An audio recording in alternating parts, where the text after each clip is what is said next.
ये friends, welcome back. हम अपनी एनपीओ की नेक्स्ट क्लास कंटिन्यू करते हैं। चलिए चलिए आज हम सीखेंगे अपना इनकम एंड एक्सपेंडिचर अकाउंट। तो देखिए, आपकी बुक में आपको कंप्लीट फॉर्मेट मिल जाएगा इनकम एंड एक्सपेंडिचर अकाउंट का। इस तरह से फॉर्मेट होगा बिल्कुल। अब इसमें कुछ बातें हम समझ लेते हैं ताकि हमें क्वेश्चन सॉल्व करने में आसानी रहे। ठीक है, तो जैसा कि आप देख पा रहे हैं कि डेबिट साइड में इसमें एक्सपेंडिचर दिए हुए हैं और क्रेडिट साइड में अपनी इनकम दी हुई है। इनकम के अंदर जो जो आइटम आपने देखे होंगे, जैसे सब्सक्रिप्शन होता है, एंट्रेंस फीस होती है, डोनेशन होती है, तो इस तरह की आइटम्स इधर आ जाती हैं। और एक्सपेंडिचर आपको पता ही है, ये जैसे salary, rent, insurance, printing, telephone, तो इस तरह की। ठीक है जी, बिल्कुल जैसे आपने प्रॉफिट एंड लॉस अकाउंट सीखा था वैसे बिल्कुल वैसा ही है। नोट करने वाली बातें हैं कुछ, वो मैं आपको बताता हूँ। देखिए, जो सब्सक्रिप्शन होता है वो इनकम एंड एक्सपेंडिचर का पार्ट होता है और entrance fees income and expenditure का पार्ट होता है। एक और होता है लाइफ मेंबरशिप फीस, वो इनकम एंड एक्सपेंडिचर का पार्ट नहीं होता, वो जाता है बैलेंस शीट में। तो ध्यान रखना, कन्फ्यूजन क्रिएट अगर हो तो इसको नोट कर लें। जो life membership fee is a part of balance sheet, number 1। Number 2, donation. There are two types of donation, general donation and specific donation. अगर वो मेंशन कर दे जनरल डोनेशन तो ठीक है, उसको यहाँ पे दिखाएंगे। अगर डोनेशन के सामने कोई स्पेसिफिक वर्ड ना लिखा, सिर्फ डोनेशन लिख दे आपको क्वेश्चन में, तो आप उसको जनरल डोनेशन ही एज्यूम करेंगे।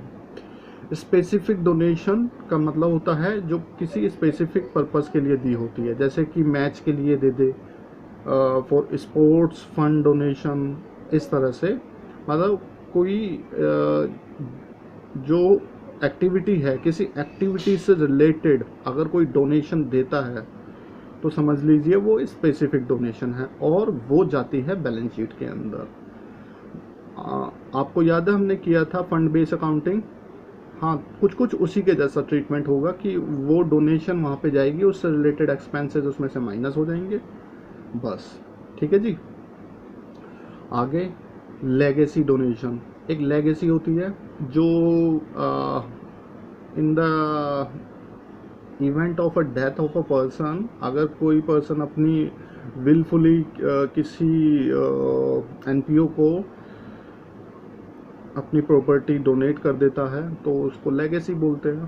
तो अगर जनरल है तो ही यहाँ पे आएगी, अदरवाइज अगर कोई स्पेसिफिक लेगेसी दी है उन्होंने स्पेसिफिक पर्पस के लिए तो बैलेंस शीट में जाएगी। ठीक है जी, ये बातें हो गई। अब इसके बाद है सेल ऑफ ओल्ड न्यूज़पेपर। तो यहाँ पे जितने का ओल्ड न्यूज़पेपर है वो बेचा है हमने। सेल ऑफ ओल्ड न्यूज़पेपर हो सकता है, मैगजीन हो सकती हैं, मतलब एक तरह से ये है जो रद्दी हमारे पास इकट्ठी हो गई है उसको बेच रहे हैं ये। अब वो किसी काम की नहीं है तो रद्दी में बेच देते हैं। ठीक है जी, तो वो एक तरह से हमारी इनकम ही हो जाएगी।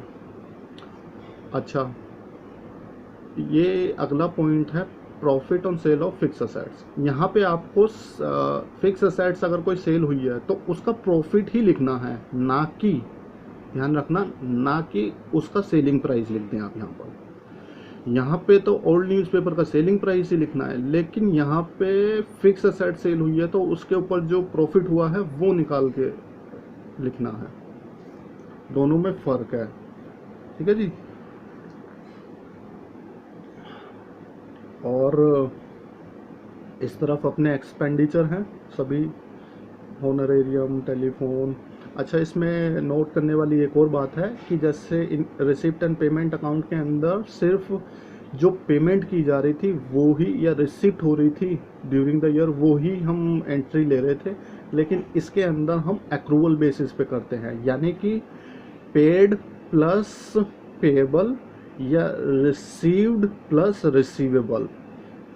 ठीक है, तो दोनों अमाउंट ऐड होके जब दिखाते हैं, जैसे कि ये देखिए, सब्सक्रिप्शन ऐड कर देंगे outstanding at the end, sorry, outstanding at the end. तो अगर ड्यूरिंग द ईयर हमारे आउटस्टैंडिंग रह गए तो उसको ऐड कर देंगे। मान लीजिए हमें 10,000 मिलना था सब्सक्रिप्शन, लेकिन 9,000 ही मिला, 1,000 आउटस्टैंडिंग रह गया, तो वो आउटस्टैंडिंग भी तो ऐड करेंगे ना, तभी तो हमारा निकलेगा। ठीक है, तो इसी तरह से अगर सैलरी भी है, कोई एक्सपेंस, और वो ड्यूरिंग द ईयर कुछ आउटस्टैंडिंग रह गया है, तो उसको ऐड करके दिखाएंगे, यानी कि टोटल सैलरी लेंगे। और ये वही कंसेप्ट है जो हमने एक पार्ट का सीखा था कि अगर हमें सिचुएशन दी रखी हो कि प्रीवियस ईयर में कुछ एडवांस भी था और प्रीवियस ईयर का कुछ आउटस्टैंडिंग था, वो ड्यूरिंग द ईयर मिल गया है, और ड्यूरिंग द ईयर का अमाउंट अगर पिछले साल एडवांस में मिल गया है, और करंट ईयर का, अगर करंट ईयर का कोई अमाउंट आउटस्टैंडिंग है, या फिर करंट ईयर में हमने एडवांस पेमेंट कर दिया फॉर फ्यूचर ईयर, तो उनकी ट्रीटमेंट वैसे ही जैसे बताई थी। करंट ईयर का ऐड करते हैं आउटस्टैंडिंग, और एडवांस करंट ईयर का लेस करते हैं, लास्ट ईयर का एडवांस ऐड करते हैं, और लास्ट ईयर का आउटस्टैंडिंग लेस करते हैं। इनकम में भी वही फॉर्मेट होगा, और एक्सपेंस में भी वही फॉर्मेट होगा, या एक्सपेंडिचर में वही फॉर्मेट होगा। चलिए यहाँ तक क्लियर हुआ होगा आपको। ये बातें नोट कर लेना आप, इस फॉर्मेट लिख करके इसमें नोट कर लेना 2-3 बातें कि नंबर 1, जो लाइफ मेंबरशिप फीस होती है, that is a part of balance sheet, और सेल ऑफ ओल्ड न्यूज़पेपर और oblique magazine is a income. ठीक है जी, चलिए, और चाहे तो एक चीज़ और लिख लें कि क्या नाम है, profit on sale of fix assets is a income rather selling price of fix assets. चलो अब चलते हैं आगे। अब थोड़ा सा क्वेश्चन को समझ के करने में इजी रहेगा।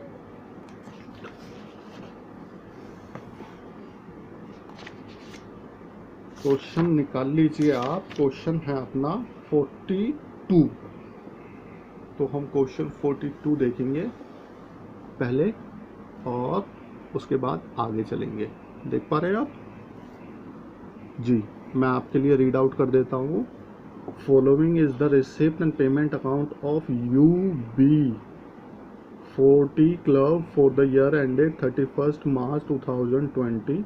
ठीक है, रिसिप्ट और पेमेंट अकाउंट दे दिया है आपको, इस साइड में दे दिया है आपको डेबिट साइड में ओपनिंग सब्सक्रिप्शन 18-19, 19-20 का दे दिया है, डोनेशन दे दिया 50,000, और एंट्रेंस फीस 80,000, 80,000। अब पेमेंट में दे दिया है, सैलरी दे दी है आपको, ऑफिस एक्सपेंस दे दिए हैं, स्पोर्ट्स इक्विपमेंट दे दिए हैं, टेलीफोन, इलेक्ट्रिसिटी, ट्रैवलिंग, और बैलेंस कैरी डाउन।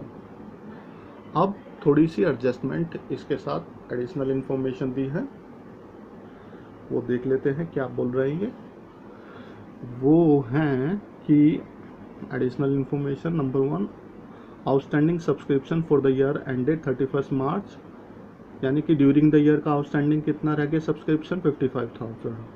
अच्छा, आउटस्टैंडिंग सैलरी एंड वेजेस 40,000, और depreciation sports equipment by depreciate sport equipment by 25%।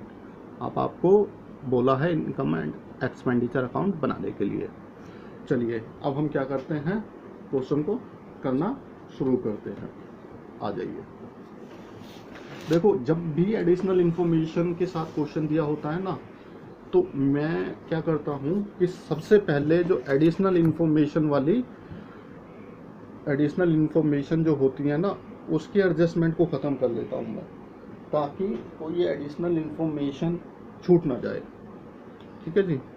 तो सबसे पहले जैसे दिया हुआ है हमें सब्सक्रिप्शन, और हमें क्वेश्चन में सब्सक्रिप्शन दिया हुआ है 3,50,000, तो उसमें ऐड कर दूंगा करंट ईयर का आउटस्टैंडिंग सब्सक्रिप्शन 55,000। ये हो गया, तो एक तो ये हो गया। दूसरा है हमारा सैलरी और वेजेस आउटस्टैंडिंग 40,000, और सैलरी और वेजेस हमें कितना दिया हुआ है, ये इसमें 40,000 ऐड कर दिया, टोटल आ गया ये। ठीक है जी। अब इसके बाद हमें थर्ड पार्ट दिया हुआ है इक्विपमेंट के ऊपर लगाएंगे डेप्रिसिएशन 25%।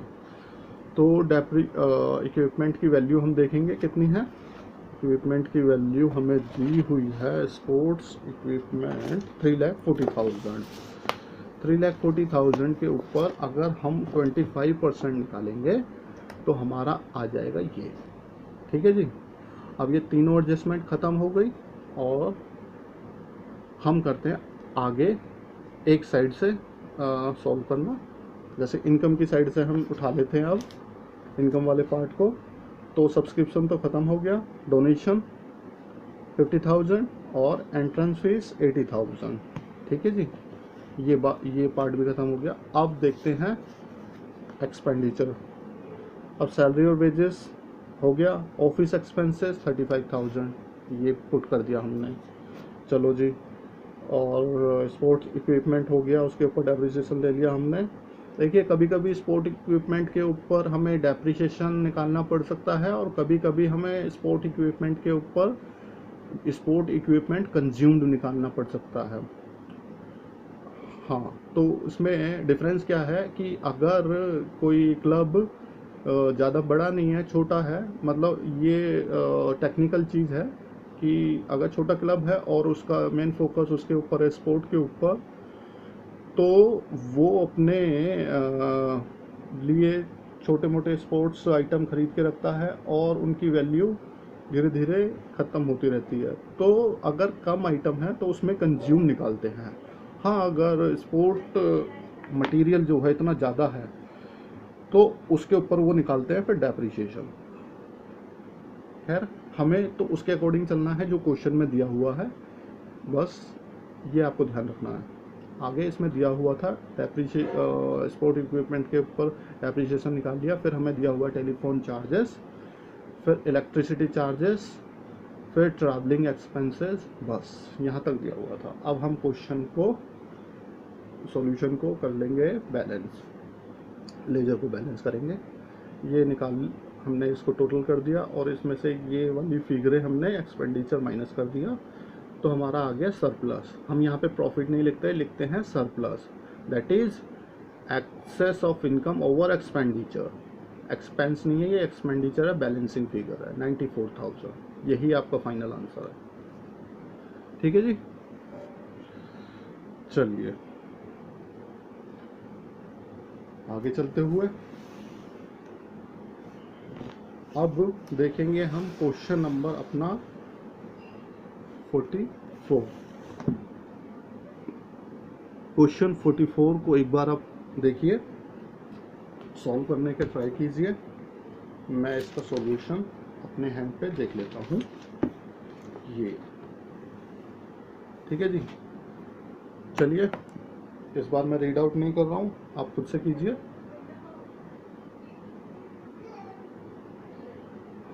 इसमें एडिशनल इंफॉर्मेशन नहीं दी हुई है, सिर्फ रिसिप्ट एंड पेमेंट अकाउंट दे दिया है आपको और आपको बनाना है इनकम एंड एक्सपेंडिचर अकाउंट। ठीक है जी, चलिए अब इसको सॉल्यूशन की तरफ चलते हैं। इसके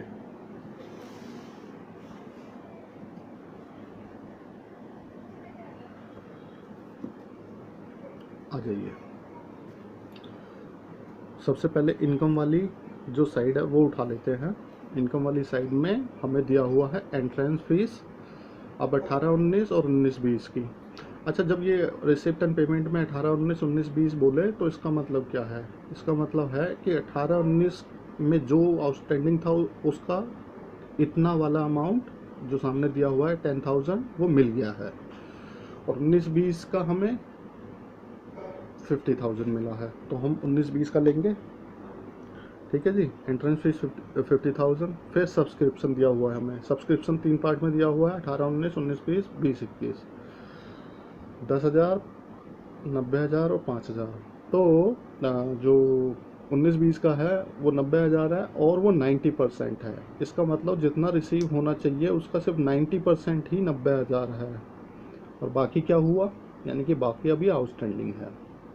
तो देखिए यहाँ पे सब्सक्रिप्शन लिख कर के अमाउंट लिया है 1 लाख रुपए, वर्किंग नोट लिख दिया है। वर्किंग नोट को अगर हम समझें तो वो इस तरह से है कि subscription 90% of current year received ₹90,000. So balance 10% is outstanding for the current year. अब वो करंट ईयर का कैसे निकलेगा?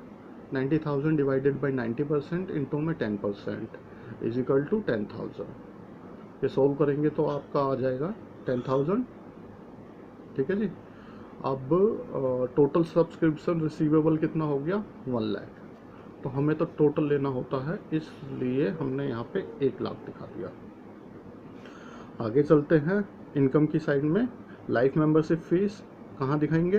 बैलेंस शीट में. ठीक है. डोनेशन को कहाँ दिखाएंगे? ये कौन सी डोनेशन है? जनरल डोनेशन या स्पेसिफिक डोनेशन? कुछ नहीं बोला है तो जनरल डोनेशन है, तो इसको यहीं दिखा देंगे 1,20,000.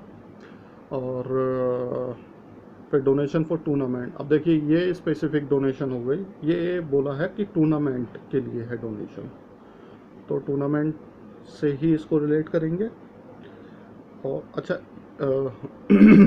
अब आगे दिया हुआ है इसमें सब्सक्रिप्शन फॉर गवर्नर्स पार्टी. ये पार्ट जो होता है ये भी आइटम उसमें जाता है बैलेंस शीट के अंदर. अच्छा, अगला है interest on FD. Fix deposit के ऊपर 8% की जो एफडी है उसके ऊपर 2400 रुपये मिले, तो ये इनकम है हमारी. बाय इंटरेस्ट ऑन एफडी 2400 तो मिल गए. तो क्या 2400 ही मिलने चाहिए थे? तो हमेशा इस तरह से अगर इन्वेस्टमेंट की इनकम दी होती है ना तो उसको चेक करना. तो इन्होंने एफडी करी है 1 अक्टूबर 2019 को 8% की एफडी 1,20,000. अगर हम 1,20,000 के ऊपर 8% निकालें 1 अक्टूबर से 31 मार्च तक यानी कि 6 महीने के लिए, तो कितना आएगा? तो ये 2 0 चली गई और ये 2 आ गया और ये 4 हो गया. 4800 रुपये आ जाएंगे. तो हमें मिलने चाहिए थे 4800 रुपये, लेकिन रिसीव्ड जो हुए हैं वो 2400. तो बाकी के 2400 क्या हुआ? वो हो गए हमारे एक्रूड इंटरेस्ट, है ना. मतलब अर्न तो कर लिया है लेकिन ड्यू नहीं हुआ है, तो उसको एक्रूड में दिखा दिया और हम टोटल यहाँ पे यही ले लिए. अब इसमें बोला है इनकम की साइड में अगला पॉइंट है सेल ऑफ ओल्ड न्यूज़पेपर. तो ओल्ड न्यूज़पेपर के ऊपर प्रॉफिट या लॉस तो निकालते नहीं है जब सेल करते हैं उसको. सॉरी, गला ख़राब है मेरा. तो जो सेल है ओल्ड न्यूज़पेपर के ऊपर वो वैल्यू सीधा का सीधा ऐसे ही पुट कर देते हैं, क्योंकि हमारे लिए तो वो बेकार था. अब उसके कुछ पैसे मिल गए तो वो अपने आप में ही एक इनकम है, ये कर दिया हमने यहाँ पे पुट. अच्छा, sale of old sport material. लेकिन ये स्पोर्ट मटेरियल जो है इसकी तो वैल्यू है. अब बोला है बुक वैल्यू 1200 की और बेचा कितना है? बेचा है 500 में. तो 1200 का अगर कोई आइटम हमने 500 में बेच दिया तो लॉस हुआ है प्रॉफिट? लॉस हुआ कितना? 700 रुपये. तो उसको साथ के साथ यहाँ पे लिख भी देंगे. Loss on sale of sport material 700 रुपये. ठीक है जी. अब लॉकर रेंट 6800 है, जिसमें इंक्लूड है 6800 में 618-19 का. ठीक है, तो वो माइनस कर देंगे जी इस तरह से. बस बाकी अब एक्सपेंस साइड में देख लेते हैं. रेंट 15,000 लास्ट ईयर का है, उसको माइनस कर देंगे 60 में से तो 45,000. इसी तरह से इंश्योरेंस प्रीमियम है वो एडवांस हो गया कुछ 15,000, तो हम तो करंट का ले लेंगे. न्यूज़पेपर है वो जैसे न्यूज़पेपर क्या, इसके बाद स्पोर्ट मटेरियल है वो तो असेट्स है हमारी. फर्नीचर भी हमारी असेट है. फिक्स डिपॉजिट भी हमारी बैलेंस शीट का पार्ट है. टूर्नामेंट के एक्सपेंस वैसे तो एक्सपेंस हैं, लेकिन इसमें टूर्नामेंट की डोनेशन मिली हुई है, तो इस डोनेशन से ही ये एक्सपेंस माइनस करेंगे, बैलेंस शीट में दिखाएंगे. ठीक है.